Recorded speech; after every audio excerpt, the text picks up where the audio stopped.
اعوذ باللہ السمیع العلیم من الشیطان الرجیم بسم اللہ الرحمن الرحیم ان الدین عند اللہ الاسلام صدق اللہ المولانا العظیم۔ آج انشاءاللہ ہم دین اسلام کے اہم ترین موضوع پر چند گزارشات آپ کے سامنے رکھنے کی جسارت کر رہے ہیں۔ یاد رکھیے گا یہ دین اسلام کیا ہے۔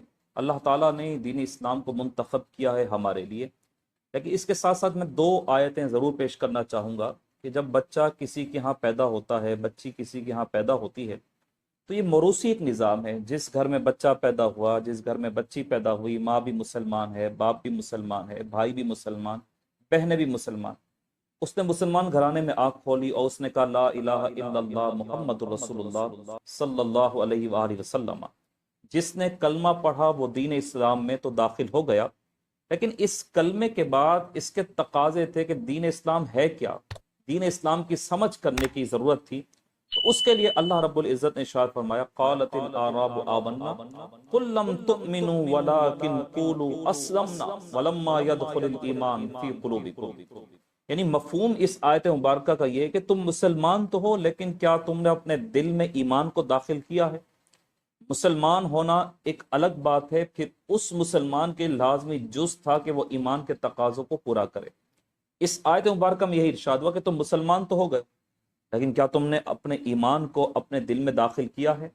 اور جس نے ایمان کو اپنے دل میں داخل کر لیا اس کے لیے اللہ تعالیٰ نے کتنا بڑا انعام رکھا، وَلَا تَهِنُوا وَلَا تَحْزَنُوا وَأَنْتُمُ الْأَعْلَوْنَ إِن كُنتُم مُؤْمِنِينَ۔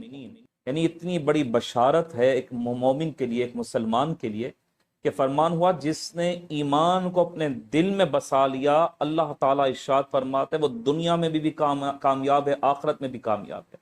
یعنی ایمان کی دولت پانے کے بعد دنیا بھی سنور گئی اور آخرت بھی سنور گئی۔ اب میں اس معاملے کی طرف آپ تمام احباب کی توجہ دلانا چاہتا ہوں کہ دنیا سنور گئی تو آخرت سنور گئی۔ اس کا مطلب یہ ہوا کہ دین اسلام کا تعلق جہاں دنیا کے ساتھ ہے وہاں آخرت کے ساتھ ہے۔ اگر کوئی یہ سمجھتا ہے کہ دین کا تعلق فقط نماز کے ساتھ ہے وہ غلط سوچتا ہے۔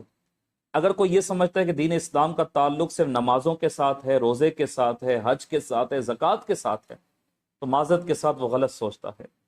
دین کا تعلق دنیا کے تمام شعبوں کے لیے ہے۔ الیوم اکملت لکم دینکم واتممت علیکم نعمتی ورضیت لکم الاسلام دینا۔ دین مکمل ہے، دین کا صدقہ اللہ نے نعمتوں کو مکمل فرما دیا۔ دین ایک مکمل ضابطہ حیات ہے، دین ایک مکمل نظام ہے۔ جب ہم نظام کی بات کرتے ہیں، دین کی بات کرتے ہیں، دین نے وہ نظام دیا کہ زندگی گزارنے کے سارے طریقے آپ کو مجھے عطا فرمائے۔ آخرت کی کامیابیوں کے راز دنیا میں ہم نے کیسے حاصل کرنے، دین نے ہمیں وہ بھی بتا دیا۔ تو آج اگر کوئی اپنے ذہن کے کسی بھی حصے میں یہ بات رکھتا ہے کہ دین کا تعلق فقط نماز سے ہے، روزے سے، حج سے ہے، زکوٰۃ سے ہے، تو بالکل غلط سوچتا ہے۔ کئی احادیث مبارکہ موجود ہیں، اور یہ سب سے بڑی حدیث حضور علیہ الصلوۃ والسلام کی، یہ کیا کافی نہیں ہے کہ جس نے اپنی دنیا کو سنوار لیا اس نے اپنے دین کو سنوار لیا۔ اب چلیں اس سے آگے کی بات اگر ہم کریں، حضرت فاروق اعظم رضی اللہ عنہ کا زمانہ تھا۔ آپ نے ایک شخص کو دیکھا کہ جس نے نماز پڑھی، ذکر و اذکار کیا، اور اس کے بعد بھی وہ مسجد میں بیٹھا ہوا ہے۔ فاروق اعظم اس شخص کے قریب آئے اور اس سے آ کر کہا میاں یہاں کیوں بیٹھے ہو؟ کیا تمہیں دنیا کے معاملات نہیں نبھانے؟ جو حقوق اللہ تعالیٰ نے ماں باپ کے، بہن بھائیوں کے، کاروبار کے، نوکری کے تمہارے ذمہ لگائے ہیں، کیا تمہیں وہ ادا نہیں کرنے؟ اٹھو فوراً مسجد سے باہر چلے جاؤ۔ تم اللہ تعالیٰ کے مقرر کردہ حقوق کو اگر پامال کرو گے تو دین میں تمہارا کوئی حصہ نہیں ہوگا۔ اس واقعے سے ایک بات سمجھ آئی کہ دین کا تعلق دنیا کے ساتھ بھرپور ہے۔ یعنی اگر ایک شخص اپنی دکان چلاتا ہے اور دینداری کے مطابق وہ کاروبار کرتا ہے تو وہ شخص اللہ کا ولی بھی بن سکتا ہے۔ ایک شخص ریڑھی لگاتا ہے اور دین اسلام کے جو اصول مرتب کیے گئے ہیں اس کو اس کے کاروبار کے مطابق اگر وہ اس کے مطابق اپنا کاروبار لے کر چلتا ہے تو وہ شخص سچا مومن بن سکتا ہے، کامل مسلمان ہو سکتا ہے، بہترین مسلمان ہو سکتا ہے، صالح ہو سکتا ہے، متقی بن سکتا ہے، تقوی کا نور اپنے دلوں میں داخل کر سکتا ہے۔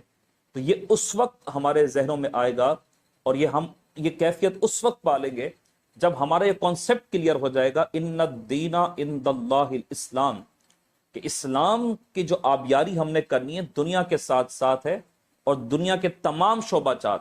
یعنی آپ یوں سمجھ لیجئے کہ ایک محکمے میں اگر کوئی کم سے کم محکمے کے اس عہدے پر آنے والا چپراسی ہے